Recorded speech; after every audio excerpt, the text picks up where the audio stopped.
Hi, my name is Shannon Martell, and I am a student at Nova Southeastern University in the Doctorate of Occupational Therapy program.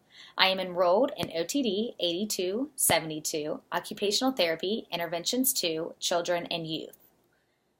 Children and youth is a very wide range in occupational therapy. You can go into many different fields, all of which are very much child-centered and family-centered. And when I say child-centered and family-centered, occupational therapy is always a client-centered based practice, but within the world of children and youth, the family is super important as well as the child.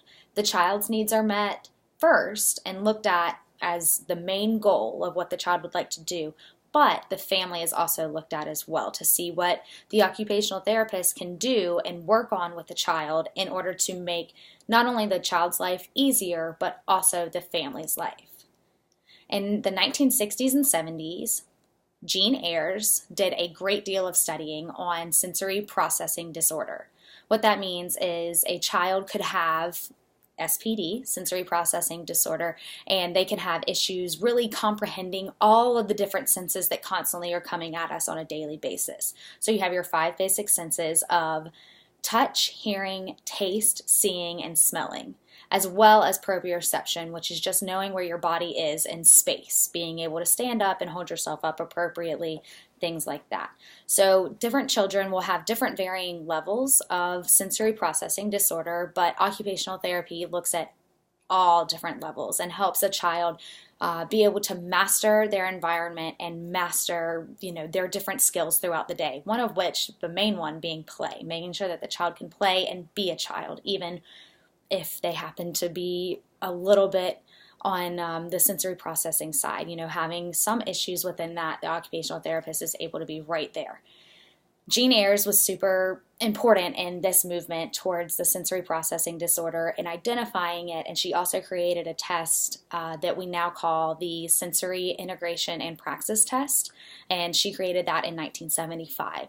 And since then, there's been a great deal more of research that's been done, including Dr. Stalling-Saylor's research, where she has taken and looked at all the different tests that are out there to look at the different sensory processing, the sensory integration, and the different areas within all of that, looking at the senses and seeing how the child kind of compares to other peers, as well as just if they're hitting their developmental milestones or not.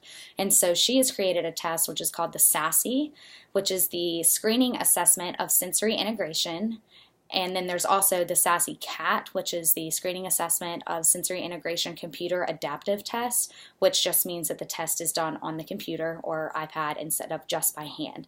And this has been a huge leap, honestly, in my eyes, in the sensory integration world, and I'm honored to be a part of it. And this test is very interesting because it looks at all aspects of the child's life as well as all of their senses, and it's able to really pinpoint and do a good job of zoning exactly in on where the child might be struggling a little bit more, and also what can be done in order to be able to help that child.